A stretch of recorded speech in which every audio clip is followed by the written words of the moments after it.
Morning டிஃபனுக்கு பார்த்திங்கன்னா கோதுமை தோசை ரெடி பண்ணியிருந்தேன். அதுக்கு வந்து முருங்கை உப்பு சேர்த்து, சீரகம் சேர்த்து, கருவேப்பிலலாம் சேர்த்து தோசை செஞ்சுருந்தேன். அதோட சாம்பார் வைக்கிறதுக்கு காய் அரிஞ்சு வச்சுருக்கேன்.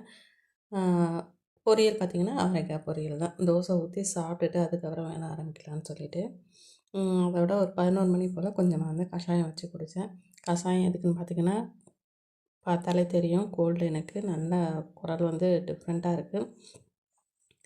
எங்கள் வீட்டு டாக்டர் பார்த்தீங்கன்னாக்கா இந்த கஷாய பவுடர் தான். இந்த கஷாய பவுடர் எப்படி பண்ணுறது அப்படின்னு சொல்லி நம்ம சேனலில் லாங் வீடியோவில் போஸ்ட் பண்ணியிருக்கேன். தேவைப்பட்டா செக் பண்ணி பாருங்கள்.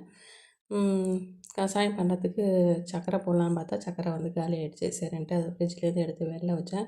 எப்போவுமே நாட்டு சர்க்கரை, வெல்லம் எல்லாத்தையுமே வந்து நான் ஃப்ரிட்ஜில் வச்சுருவேன். ஏன்னா எறும்பு ரொம்ப அதிகமாக வரதுனால. இப்போ சாம்பாரும் வந்து ரெடி பண்ணிகிட்ருக்கேன்.